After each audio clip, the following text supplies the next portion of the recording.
Bonne na bino banso bozala kawana pona kozela magazine ya Congo Metro Télévision oyo elobelaka bino bosolo pe oyo elakisaka bino lolenge nini mboka ezotambola kasi esalaka biso kitoko soki bo partager bo liker bo s'abonner bo commenter e matisaka biso lisusu pona kosala misala malamu e tobandaka magazine boyete soki tobeti ngonga te pona kolamusa bakoko pe bakulu po batelema liboso po misala esalema malamu.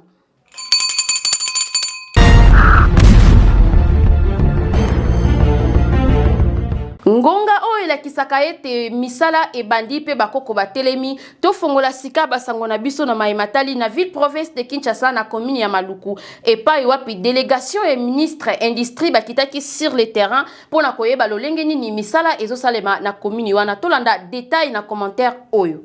Délégation et ministre industrie bakendaki bongo na commune Maluku pona kotala lolenge nini misala ezotambola na mosala kitoko oyo bazali kosalisa misala ngonde nini bazotonga esika ya malamu oyo kosunga biso pona lotili kitope courant kasi basuke kana kotala yango te bakendaki pe lisusu esika bazotonga batima ya kitoko oyo kozana ba norme kilelo pona koyamba batu nyonso oyo bakoya na site wana pona ba besoin na bango boendezalaka kasi tokoloba mingi te toyoka bango pe basangaki ya koloba te na bilili ya Congo Metro Télévision.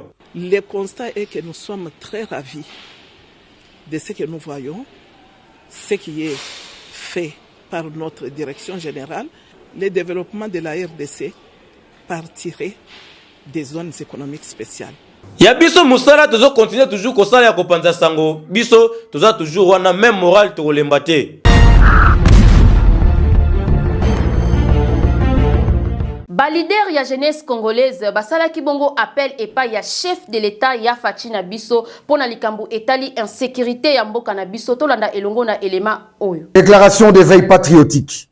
Chers compatriotes, depuis un long moment, notre patrie, la RDC, est victime d'une agression de la part du Rwanda sous l'instigation du régime de Paul Kagame et ses parrains occidentaux, notamment les USA, la France, la Belgique, l'Allemagne, l'Espagne, le Canada, l'Italie, la Suisse, la Norvège et j'en passe. La RDC est un État indépendant et souverain avec ses valeurs républicaines qui ne peut recevoir des injonctions d'où qu'elles viennent. Car, en réalité, ce ne sont que des stratagèmes de la balkanisation de notre pays étendus sur une superficie territoriale de 2 345 409 km² inviolable. Chers compatriotes, le sursaut patriotique est l'affaire de tous. L'État ne saura pas tout faire et conformément aux dispositions de la Constitution de la République, dans ses articles 63 alinéa 1, stipule que tout Congolais a le devoir et le droit sacré de défendre le pays et son intégrité territoriale face à une menace ou à une agression extérieure. Et l'article 64 parachève. Tout Congolais a le devoir de faire échec à tout individu ou groupe d'individus qui prend le pouvoir par la force ou qui l'exerce en violation de la présente Constitution. Toute tentative de renversement du régime constitutionnel constitue une infraction imprescriptible contre la nation et l'État. Elle est punie par la loi. Déclarons notre soutien inconditionnel et indéfectible à l'institution président de la République, chef de l'État, commandant suprême de nos forces armées et des services de sécurité. Nous citons son Excellence, Monsieur Félix Antoine Tshisekedi Tshilombo. 2. Soutenons la levée du moratoire sur la peine de mort, outil incontournable à la cessation de la traîtrise de la patrie. 3. Nous exigeons sans délai la fermeture de frontières entre la RDC et le Rwanda. 4. Nous appelons la jeunesse congolaise à l'unité, à la vigilance et à la dénonciation auprès de la police et des services de sécurité habilités de toute action ou comportement contre la patrie. Enfin, pour paraphraser le président américain Franklin Delano Roosevelt, ne demandez pas ce que le pays peut faire de vous, mais demandez-vous ce que vous pouvez faire pour le Congo, votre patrie. Fin des citations. Fait à Kinshasa le 28 mars 2024, Timothée Lenoir Efika, président de FJSP Fachi 20. Tochumani Kisombe, président de la nouvelle génération politique ou Fachi Béton.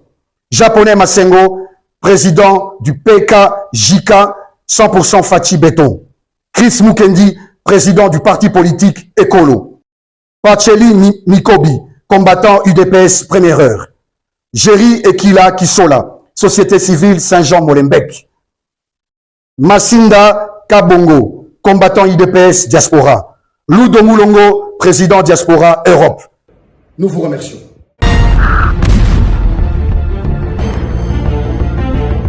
Salomon Kalonda o azali bongo prisonnier politique akitaki Bruxelles pona kolandela ba soins médicaux na ye ndenge nini nzoto eningani mwa muke kastolanda détail na bilili ya Congo Metro Télévision. Na sima kosala 10 ans na demi-ap Honorable Salomo yewana na aéroport à Bruxelles précisément na Belgique yewana zo kita depa kasi sala ki pasi mingi komona ya kendaka ya kotambola kasi azozonga na chaise roulante pamba te nzoto na ye etungisi makasi eta ya santé etikali susu malamu te nde balobi eta kaza mutu azape na droit ya santé to pe aza na poste ya bokolongono na nzoto nde bayaki na Bruxelles pona kolandela baswe na ye pona azali pe mutu biso to koloba mingi te yewana azali koleka to lakisi Lili po ezali musala na biso ya kopanza sango soin.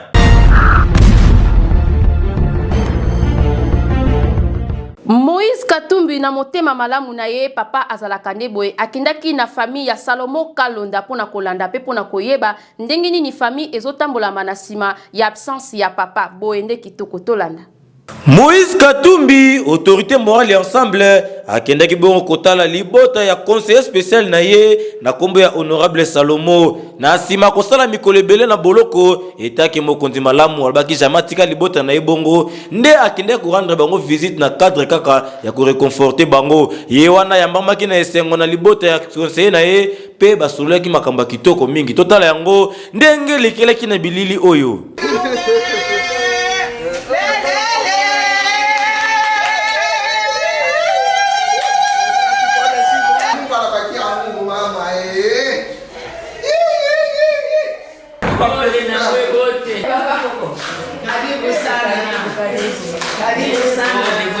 Longoni ya mingi na Moïse Katumbi na motema malamu oya lakisi ya kosunga tope ya kuasiste bandeko nyonso na tanga pasi po baloba moninga malamu bayebaka na tango ya pasi.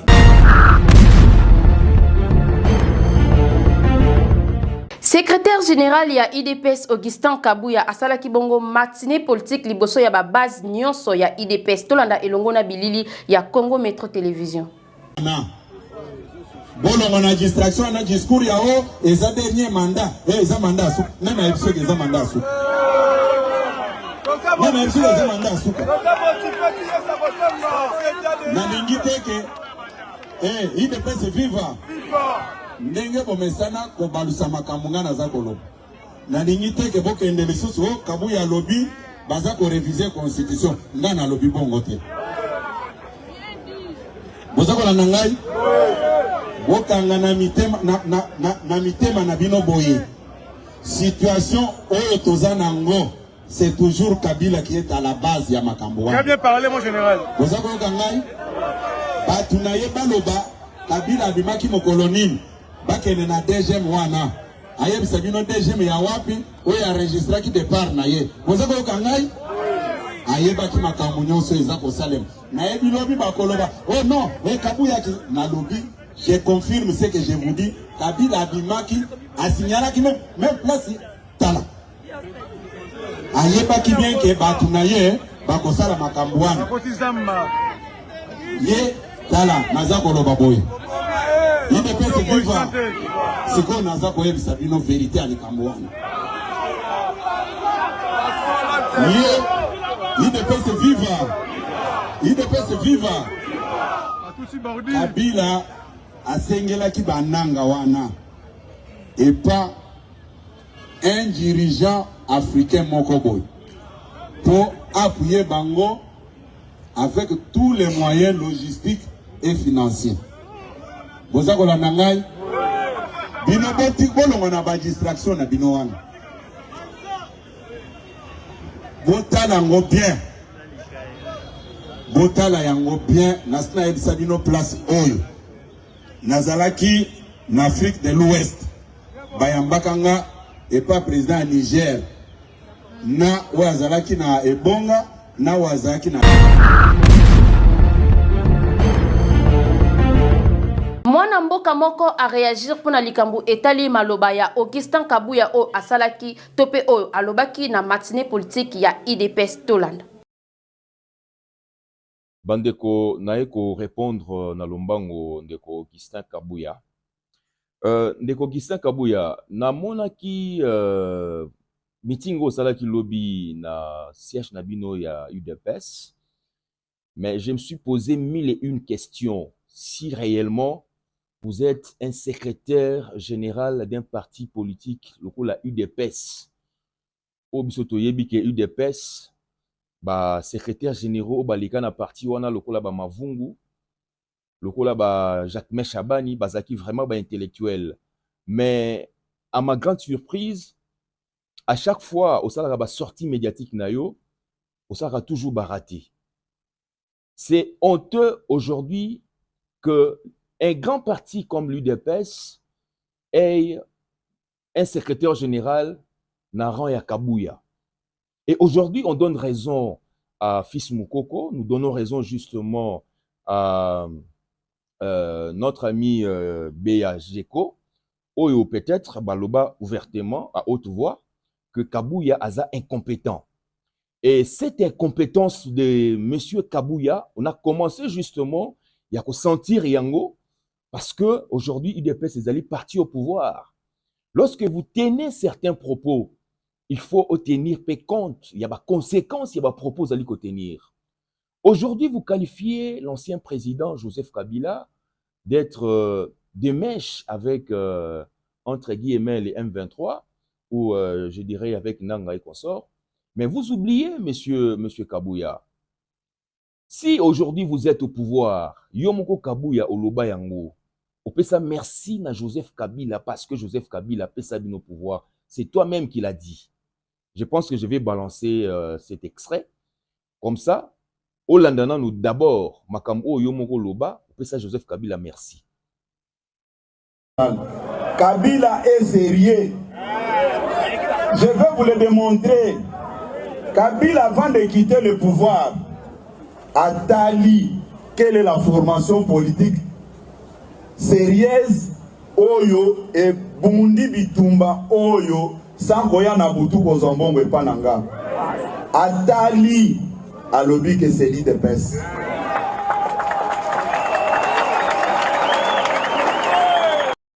Alors, comment est-ce possible que Moutou Oyo a pesibino pouvoir ndenge yomoko lobaki lelo ozwa likanisi ya koloba que Joseph Kabila yende Moutou azali auteur ya makambo ezali koleka na est.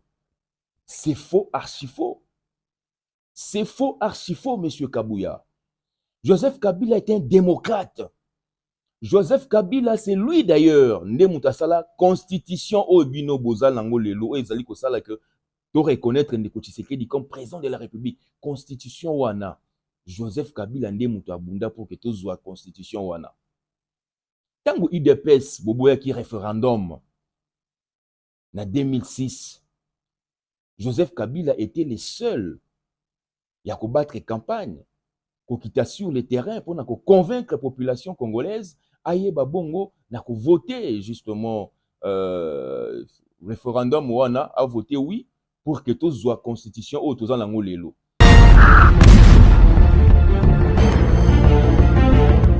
Province ya Lola baba membre ya INC bango pe balobi bakoti masolo yango ba présentaki ya bango candidat au bazo bimisa poete azala gouverneur atambwisa mboka tolanda elongo na commentaire ya Bertin Mbundi. Na province ya Lola bango pe balobi bakotika la simate bakolala biso pe tokobimisa ba candidat gouverneur oyo bakobunde la province ya Lola parti ya INC balalite batelemi pona kobimisa ya bango candidat o abengami na kombo ya Jean-Marie Chizanga yepe atie moto na makambu yango po abundela mboka abate la population pena biloko na ye tolanda lolenge nini baye bazalaka na parti ya INC babetaki sete pe batiaki milolo ya makasi pona kotombola kandida na bango oyo azoya na makasi nyonso pona kobundela bango. Chakula province ya Lualaba, candidat gouverneur Jean-Marie Kizaïnga, pas parce qu'il s'appelle Jean-Marie Kizaïnga. Pour Chakula, d'abord, et vous êtes Lualaba, il a filé. Il a dit à Jean-Marie Kizaïnga. Nani a Chibouloué. Est-ce que vous avez Lio? Tout le Nicolas. Discours et investiture yake. Alisema hivi. Ashita répéter ma erreur ya nini? Ata répéter ma erreur ya nini? Na shie tunaangalia Lualaba, c'est avec Kizaïnga que tunaweza kupata maendeleo ya province yetu ya Lualaba. Haina vile. Kitoko toyoki bango ndenge balobi kasi biso pe tolobi bosala makambo ya malamu kaka ndenge bolobi sino te tokotia miso likolo ya kandida na bino. Okay.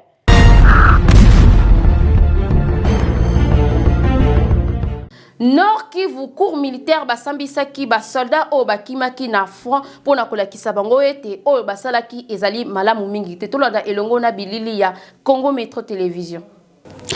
Epesi makasi na province ya Nord Kivu epai wapi baeba ponama kobundela biso pe kobatela population na area ya bitumba bakota na bango zamba babeta tri population aleli ndenge nini bazoboma biso wana nde banani basolda ya Nord Kivu oyo bazalaki wana pona kobatela population pe kobundela population na biloko na bango na area ya bitumba bango bakota zamba babatama kasi bakonzi balobi mibeko ekotikala se mibeko kitoko makasi en tout cas maboko na ndenge bo réagir pe bo sambisi bango liboso ya population bamoni ete basali mosala malamu te o esengelaki bango basala boye kitoko te tolanda na bilili ya Congo Metro Télévision ndenge nini elekelaki kuna na Nord Kivu kosambisa basolda o bakimaki bitumba pona kobatela population lolenge esengeli. Nous l'avons déféré devant la cour militaire pour l'acheter, donc fuite devant l'ennemi et l'incitation des militaires à commettre des actes contraires au devoir. Notre client ne s'est jamais justifié, disant, Monsieur le Premier Président, que nous avons replié parce que nous étions en cours de munitions. Par contre, il a toujours soutenu, nous sommes allés récupérer les munitions. Le droit est nuancé et loge dans les nuances. Awande bosololi esengeli bazwa mbando na bango ata baza basolda mibeko ekotikala mibeko boyende population ya Nord Kivu esepeli po baye batikali basala lisusu buzoba ote bazala toujours wana pona kobunda pe kobatela population.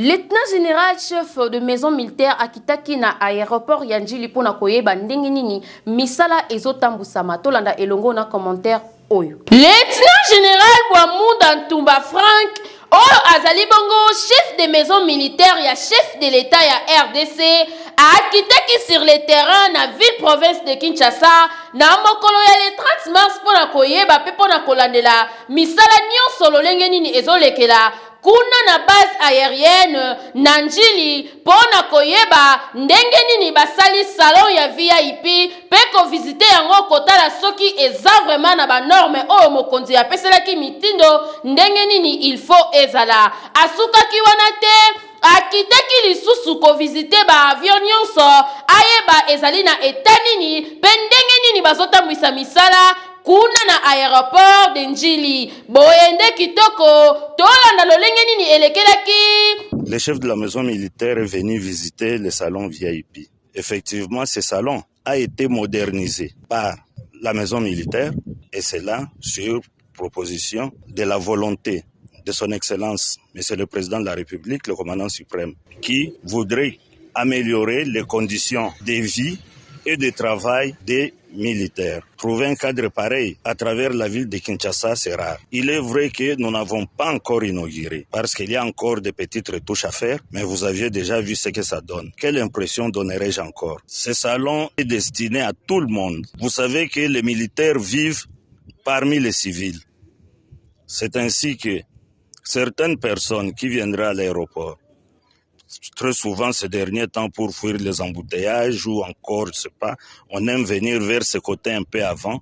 Les gens peuvent trouver un bon cadre ici pour se reposer. Kitoko makasi pe matondi mingi pa ya mokonza mboka ndenge ozopesa mibeko baye balandaka yo na nsima bakita batala pe bapesa yo suite ya malunga po papa azalaka nde boye.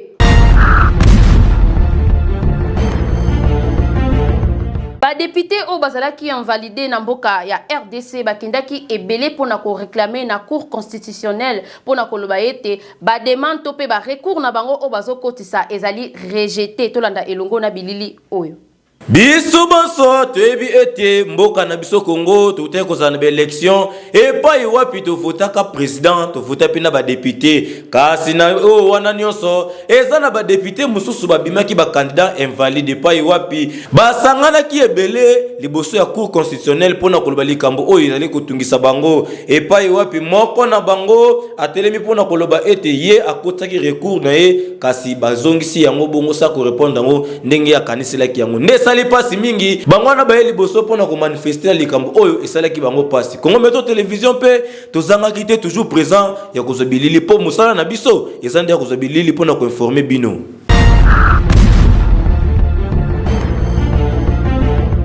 Na province ya Lola baba membre ya Konak basalaki installation ya bureau na bango ya sika tolanda elongo na bilili oyo. Biso yeyo na province ya Lola ba epai wapi ba membre ya Konak basalaki mobange na assemblée pona ko élire bakonzi ya sika epai wapi basaki bongo maître Gauthier Wawezi comme coordonnateur provincial na province ya Lola ba esalaki kitoko makasi pe bavandisaki lisusu ba membre mususu ya comité pona kosala musala kitoko tika na ebisa ete installation esalemaki epai ambassadeur Henri Maswa wazali bongo coordonnateur national adjoint ya Konak kasi toyoka bango pe bazangaki te ya koloba na bilili oyo.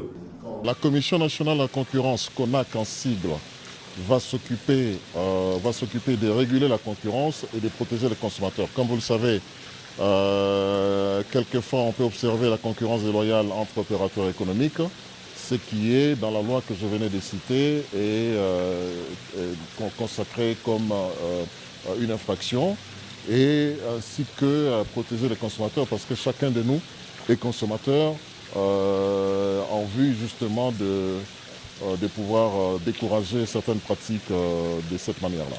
Boyende zalaka longonya mingi na bino parce que bosali nyonso na kimia ndenge mboka nso senga kimia.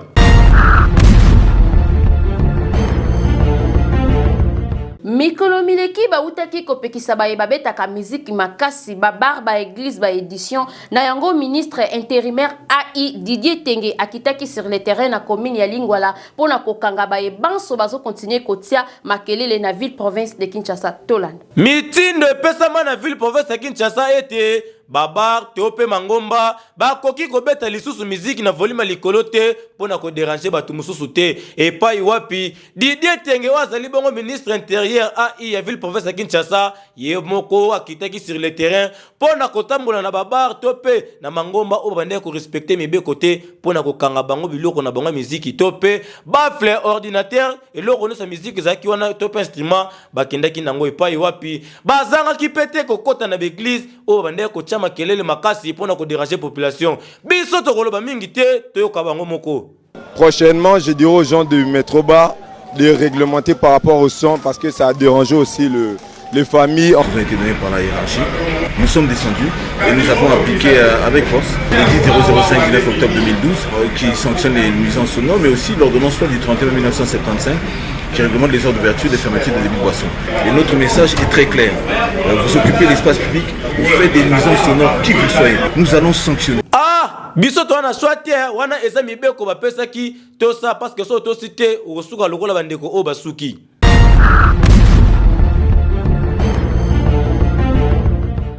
Constant Moulumba a tout moi mouké bordir et pas yaba congolais nyonso ba ebazo kinde libanda pe ko trahir mboka na biso tolanda elongo na elema oyo. Congolaise. À tous les Congolais qui trahissent la République, à tous les Congolais qui trahissent la cause commune pour laquelle nos pères d'indépendance ont donné de leur sang et de leur vie. Et Sengeli Kolongo, la nationalité congolaise, Naba Congolais Nyoso Oyo, d'origine topé d'acquisition, va trahir Mboka. C'est légal. Batoba Koloba, c'est illégal, Bakosi. Donc, quand ça qui boye, proposition de loi na biso, c'est la bureau définitif pour que examen en haut et dans le niveau de l'Assemblée nationale. Et Sengeli, Kokomi Sabatoana, ba étranger, moto yo, Antimi Kozala Simaya Paul Kagame, a commis Rwandais. A commis nani? Rwandais!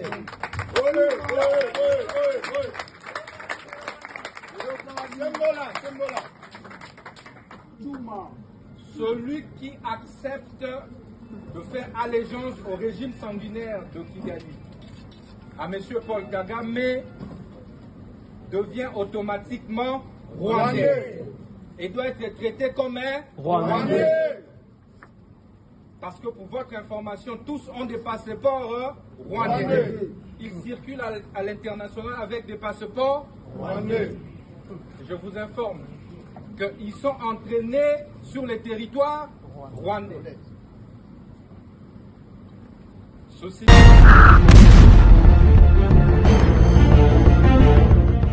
Likambo nyonso ezalaka na suka awande suka ya magazine ya Congo Metro Television o elakisaka bino basango ya mboka kasi esalaka biso kitoko mingi pona koloba na bino matondi na bino banso bozalaka wana pona kolanda magazine pe pona koyeba lolenge nini mboka ezotambusama. Merci mingi na équipe technique pe équipe rédactionnelle o simba maka epa ya DT Enoch pona misala esalema kitoko makasi totika la brancher scotché na kati ya Congo Metro Television o s'abonner o liker o partager o commenter et komatisa biso lisusu poto sala misala malamu kasi tokabwana kaboete soki to beti ngonga te pona kolalisa bakoko pona koloba ete misala na biso esuki kasi bino botika la brancher awande to suki si basango na biso ya mokolo mwalelo tokutani mikolo mizali koya soki nzambe apesi biso lisusu vi mbote na yo patron na nga moko oyo afutaka nga Trésor Tsilulu bye bye.